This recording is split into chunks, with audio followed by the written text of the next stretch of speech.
Fala concurseira, fala concurseiro, aqui do Doutor Concursos e canal do professor Arnaldo Vieira. Tudo bem? Como vocês estão? Tudo bem com vocês? Todo mundo legal? E retomando os estudos, claro, agora também se cuidando, né, gente? Com essa onda aí de Ômicron para tudo quanto é lugar, essa contaminação toda aí, gente tendo que, às vezes, voltar até para o isolamento. Você está estudando, você continua estudando, isso é o que é o mais importante, tá? Eu aqui, junto com o pessoal da Doutor Concurso, preparando toda semana materiais importantes para que vocês tenham sempre estejam acompanhando as atualidades que estão acontecendo no mundo e a gente acredita que esses temas que a gente aborda aqui são os que vão cair nos concursos desse ano. Então a gente já começa o vídeo pedindo para você deixar o joinha. Se você é inscrito nos canais aqui, deixa o seu comentário. Se você está chegando, que está pesquisando atualidades aí, está olhando e vendo conteúdo aqui para estudar, acompanhe os nossos canais, principalmente o da Doutor Concursos, tá? Entra aqui, faz parte, se inscreva, ativa o sininho, que é a mais importante, porque você automaticamente fica sabendo quando a gente posta os vídeos, tá? E também se inscreva, se puder, aqui no canal do professor Arnaldo Vieira, porque de uma maneira geral você contribui com essa collab que a gente faz aqui, tá legal? Vamos começar, porque essa semana foi bem tumultuada, bem corrida de coisas aí, e a gente tem no âmbito nacional uma pauta mais ou menos ligada à outra, e âmbito internacional duas que vão dar, ainda uma delas muito importante e outra que vai dar muito prosseguimento durante o ano. Temos que falar aqui com vocês, começar a aula de hoje falando sobre a vacinação infantil. A vacinação infantil no Brasil começou, tá?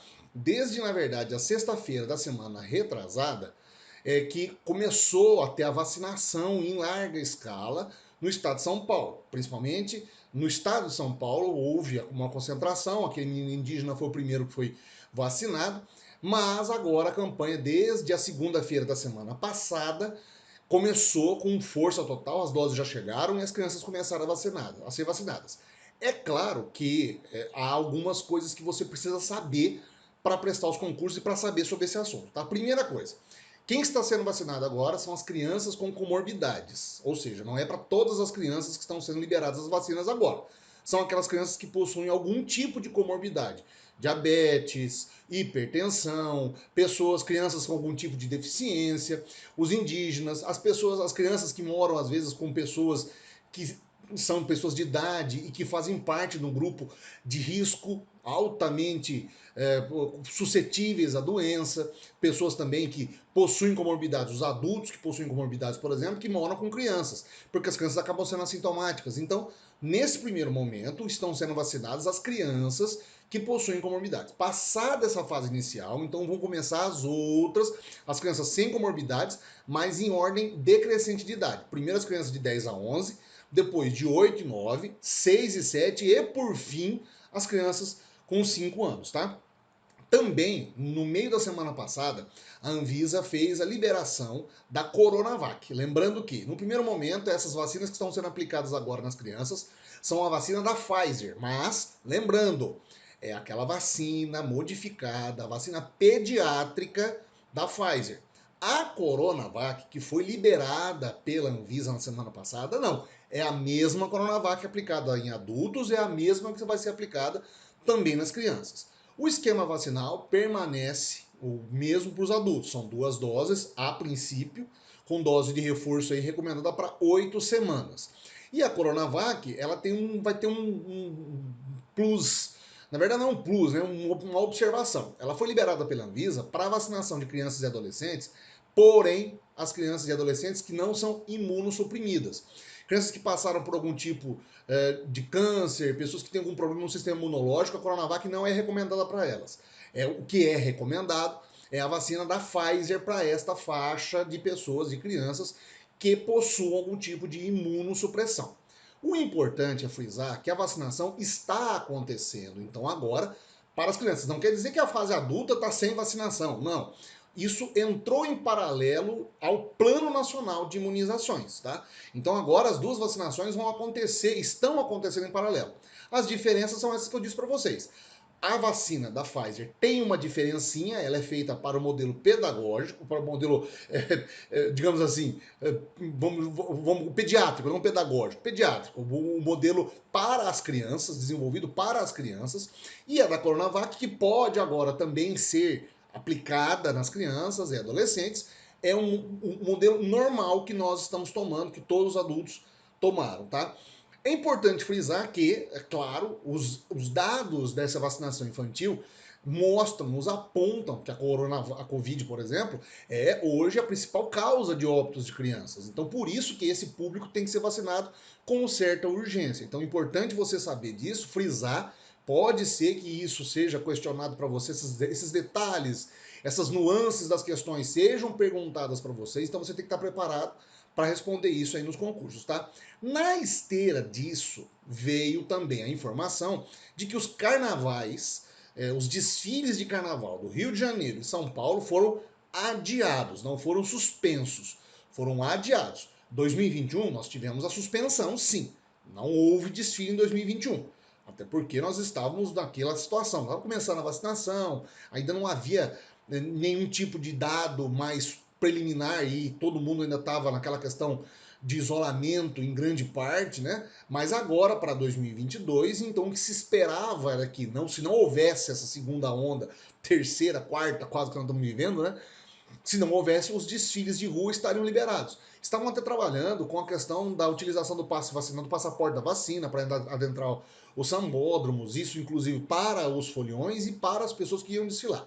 Mas aí, nessa semana, os dois prefeitos, o prefeito do Rio de Janeiro e de São Paulo, optaram, então, em conjunto com as escolas de samba, por fazer um adiamento para abril, para o feriado do 21 de abril, para que os desfiles aconteçam naquela semana próxima ao feriado 21 de abril. Bom, é claro que isso tudo é por conta do contexto da pandemia e de como que a variante Ômicron tem se desenvolvido aqui no Brasil. Ela é responsável hoje por 95% das infecções e fez os números saltarem como vocês têm acompanhado. E todos nós temos aqui muito preocupados com isso. Claro que a taxa de mortalidade no Brasil, e assim como no mundo pela Ômicron, é baixa em comparação com as primeiras versões, as primeiras variantes do vírus. O Brasil chegou, infelizmente, à marca de 622.500 pessoas mortas essa semana. Mas nós tivemos aí 23,7 milhões de infectados. Então os números são números recordes, porque o que tem acontecido recentemente é uma alta muito expressiva da contaminação, da curva de contágio, claro que isso gera mais perigo, inclusive, para aquelas pessoas que não estão no ciclo vacinal, que não tomaram vacina nenhuma, essas sim estão mais suscetíveis à virulência do vírus, e seja Ômicron, Delta, qualquer uma das variantes, mas, infelizmente, faz com que o sistema de saúde seja posto à prova novamente. E os profissionais de saúde, muitos deles se reinfectando, muitos doentes, e prejudicando como um todo a presença de pessoas que estão dentro das UTIs e que precisam, às vezes, de uma outra cirurgia eletiva, de alguma maior urgência, não conseguem entrar porque tem uma pessoa lá que está com o vírus e que precisa ser cuidada. Na questão do carnaval, o que se levou em consideração pelas prefeituras foi justamente essa curva de contágio. Grande parte agora do que nós estamos vivendo são reflexos ainda das festividades de ano novo, de fim de ano do ano passado e ano novo. Mas não somente isso, há um surto também de gripe, como a gente falou aqui nos vídeos anteriores, a florona, que é a mistura, né, de corona com a gripe, então, do vírus de influenza. Então nós estamos, assim, de uma maneira geral, muito suscetíveis a tudo isso. O importante é que, prudentemente, as autoridades municipais, então, das cidades recuaram, optaram por adiar as festividades de carnaval, pelo menos os desfiles. Os blocos de rua já estavam suspensos, o carnaval de rua nessas duas cidades já está suspenso, né? Isso já está meio que já conversado, estabelecido. É claro que as festas particulares não tem como você controlar, mas é claro que a recomendação também é para que não haja aglomeração, principalmente nesse momento que nós estamos aí numa curva ascendente e torcendo para que daqui a pouco a gente desça na curva da Ômicron. Eu também trouxe no vídeo da semana passada uma informação de que a Anvisa estava analisando a questão do autoteste. Uma outra informação que eu acho interessante falar rapidamente para vocês aqui. A Anvisa não liberou ainda o autoteste, tá? Então talvez a gente vai ter nas próximas semanas um desenrolar disso e eu vou trazer para vocês também assim que for possível. O importante é que para os concursos, essas duas informações, a questão da vacinação infantil, que já começou, e principalmente essas atitudes dos governos para preservar a população e evitar as aglomerações, um exemplo deles foi o carnaval, é muito prudente nesse momento e isso pode sim ser alvo das questões que vocês vão prestar, vão responder nos concursos futuros, tá legal? Vamos continuar prestando atenção bastante nisso. Âmbito internacional, gente, uma situação assim incrível, porque hoje a tecnologia nos garante essas imagens que a gente viu acontecendo quase que simultaneamente por satélites, né? O vulcão que entrou em erupção em Tonga. O vulcão, vou tentar falar o nome pausadamente aqui para não falar errado, o vulcão Hunga Tonga Hunga Ha'apai, que está localizado a quase 65 quilômetros da capital do país, Tonga. Tonga é um conjunto de ilhas, é um país muito pequeno, na região ali da Oceania, é composto ali por várias, cerca de 170 ilhas, tem 100 mil pessoas que residem ali, mas essa atividade vulcânica que acontece no final de semana passado foi muito explosivo, foi muito traumático. As imagens de satélite que mostram a explosão são realmente muito chocantes, eu vou mostrar daqui a pouco também para vocês, mas o alerta de tsunamis aconteceu, as imagens, inclusive depois que chegaram pela internet, das ondas chegando em ilhas e países que acusaram inclusive óbitos, o Chile, 2 pessoas morreram afogadas por conta das tsunamis que chegaram até a costa do Chile. Essa onda de tsunamis, o alerta foi dado no Japão, Estados Unidos também, na costa oeste dos Estados Unidos, enfim, uma série de outros problemas que aconteceram por conta dessa explosão que vocês estão vendo aqui, muito forte que aconteceu. O som que ecoou em toda aquela região ali da Oceania, muito forte, um estrondo, e que se deveu por conta da erupção vulcânica que acontece ali em Tonga. A ilha, inclusive, onde estava a boca do vulcão, ela foi dizimada, não existe mais. As imagens de satélite mostram, além das ondas de tsunami, o efeito daquilo, a nuvem de quase 20 quilômetros de altura que atingiu aí aquela região e que jogou esse material piroclástico para toda a atmosfera naquela região. As imagens de satélite são incríveis, né? Quando o satélite passa ali e capta a explosão, a onda de choque que se propaga por ali é realmente muito forte. É um fenômeno da natureza, olha, que vocês estão vendo a imagem, as imagens segundo a segundo, frame a frame, do tamanho que foi a explosão, de como que aquilo foi assim rápido e foi muito forte, muito brusco.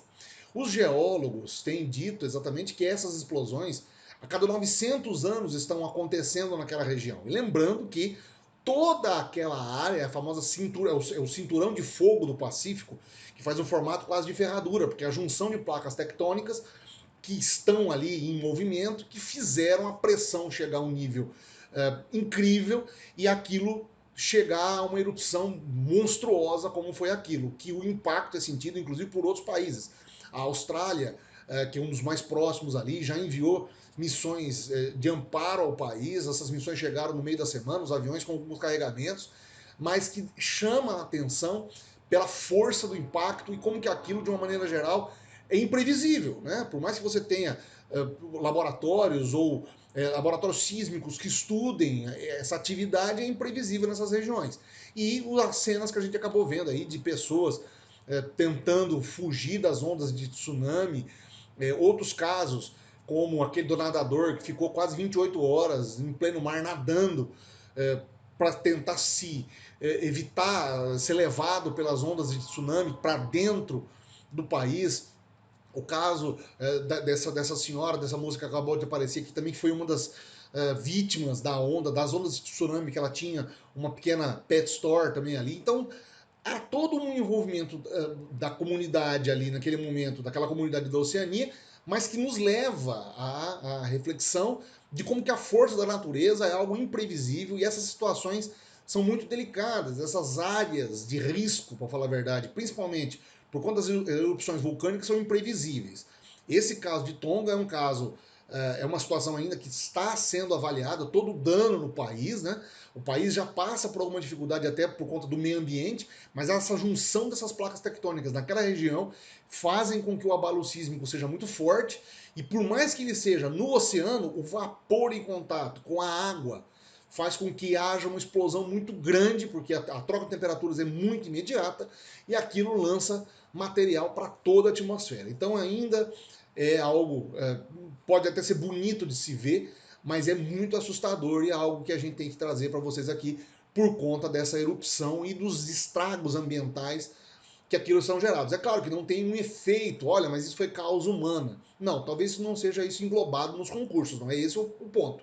O fato é que a natureza é uma força descomunal e, nesse caso, as erupções vulcânicas são imprevisíveis de acontecer. Elas acontecem de tempos em tempos, o que se sabe é que elas, você tem, quanto mais população perto ali, mais corre-se o risco, né? Então talvez a alternativa seria um esvaziamento dessas áreas, ou como aconteceu, as ondas, os alertas de tsunami que foram acionados em tempo. Mas é algo realmente muito assustador você imaginar que isso pode acontecer nessa região. Talvez aqui no Brasil não, nós não temos nenhum caso parecido e o Brasil inteiro está em uma placa tectônica, ele está em cima de uma placa tectônica, mas em países onde você tem essas constituições, os países são feitos em cima dessas áreas onde as placas se chocam, o risco é muito iminente, como aconteceu, por exemplo, no Haiti, no meio do ano passado. Eu trouxe vídeo para vocês aqui, então a gente tem que sempre acompanhar, mas lá no caso foi terremoto, não foi erupção vulcânica, tá legal? Uma outra informação para encerrar essa semana é a tensão que está se avolumando entre Ucrânia e Rússia. E isso, inclusive, já caiu em questões de concursos no ano passado. Os poucos concursos que houveram ano passado que pegaram essas questões focaram muito nessa crescente de tensão que está acontecendo entre Rússia e Ucrânia desde a anexação da região da Crimeia em 2014 pela Rússia. É uma história que não é de hoje, então eu teria que fazer um vídeo específico para explicar para vocês sobre as origens desse conflito. O que eu posso adiantar, e que de uma forma resumida para dizer para vocês, é que é o seguinte: a Ucrânia pertencia, era um dos países que pertenciam à antiga União Soviética. E com o final da União Soviética, ele se desmembrou. Acontece que a Ucrânia, ela, mais recentemente, tem passado por conflitos internos. Há grupos separatistas que querem uma anexação por conta novamente da Rússia. Outros que aceitam muita influência da Europa e de países estrangeiros. E nessa corda, nessa tensão, nessa puxada de lado de cada um dos lados, o que vai sobrar é a população que vai acabar sendo lesada. O fato é que o Vladimir Putin, desde o ano passado, está acumulando tropas na fronteira. E isso tem chamado a atenção internacional. Essa semana a coisa culminou-se num crescendo muito grande, porque os americanos entraram na jogada. E principalmente porque o Joe Biden tem tentado intermediar algum tipo de conversação com o Putin sem muito sucesso. Os secretários de Estado dos países envolvidos ali estão tentando uma negociação de paz. Mas basicamente o que os russos alegam? Primeiro que os russos não dizem e nem não afirmam, não desmentem que estão planejando uma invasão ao país. Não. Estão dizendo que eles são acusados injustamente de defender o país, defender os separatistas ucranianos, o que eles negam. E a Ucrânia, por sua vez, aproxima-se cada vez mais da OTAN e da União Europeia. Lembrando que a OTAN é a Organização do Tratado do Atlântico Norte, que reúne vários países ali pós Segunda Guerra Mundial, e a Rússia não faz parte. A Rússia, por sua vez, não aceita a influência de outros países ocidentais naquela região. Ele vê aquilo como sendo uma ameaça para a soberania da própria Rússia. Bom, esses são os motivos alegados pela Rússia para não aceitar a movimentação em tese ali dos ucranianos. E os ucranianos, por sua vez, dizem que eles é que fomentam, que os russos é que fomentam os grupos separatistas internos na Ucrânia. A situação é que há um conflito que pode estar sendo desenhado. As informações no final do ano passado davam conta de que até o melhor momento para um ataque, para um avanço das tropas russas, para anexar mais áreas da Ucrânia, seria agora final de janeiro. De uma maneira assim geral, as tropas estão se organizando. Imagens de satélite dão conta sim de que há uma movimentação russa na fronteira, de tanques e de contingente humano. Os russos dizem que só estão fazendo exercícios militares na fronteira, que eles têm soberania no território e que eles podem fazer exercícios a qualquer momento e que alertam, inclusive, estão alegando, inclusive, que essa tensão anti-russa está sendo alimentada por esses países, principalmente os americanos, ingleses e alemães. O fato é que a gente tem que prestar atenção nessa região. E se acontecer algum movimento, qual vai ser a ação dos americanos? Os americanos já disseram que vão impor sanções, vão entrar com algum tipo de auxílio. E muitos analistas estão preocupados, porque dizem que a situação entre Rússia e Estados Unidos não está muito boa. Na verdade, na época do Trump esteja até pior, mas o Joe Biden, de uma maneira geral, também não está controlando muito a situação ali nessa questão geopolítica com a Rússia. Uma outra informação, os sites de governo ucraniano foram invadidos também ao final da outra semana e as culpas recaíram em cima dos hackers russos. Então, há um movimento muito grande ali de tropas e é um clima de tensão que está crescendo cada vez mais. Pode ser que a gente tenha assim alguma ação tática militar da Rússia para cima da Ucrânia. Os americanos estão alegando, inclusive, que eles estão usando white flag, ou seja, é uma provocação. Cria-se uma situação, um factoide, para que se justifique a invasão da Rússia naqueles territórios. A gente vai acabar acompanhando isso, eu vou trazer essas informações para vocês. Mas infelizmente a gente tem que lembrar que, no fim das contas, quem sofre é a população. Você tem que ficar prestando muita atenção nisso aí, porque isso provavelmente também cai em concurso. É fatal que isso caia em concursos, caso a situação comece a degringolar mais, vai ser aí alvo das perguntas, tá legal? Caminhando para o fim, então, já pedindo para você deixar o seu joinha. Se você não é inscrito nos canais, inscreva-se nos canais, deixe o seu comentário e continue estudando, dizendo para a gente aí o que vocês estão achando do nosso conteúdo, tá legal? E a gente sempre faz isso toda semana, pensando no bem de vocês e ajudando vocês a prestar os concursos, se preparar para os concursos que estão vindo, tá legal? Espero que vocês tenham gostado, a gente se vê semana que vem se tudo correr bem. Um grande abraço e até lá!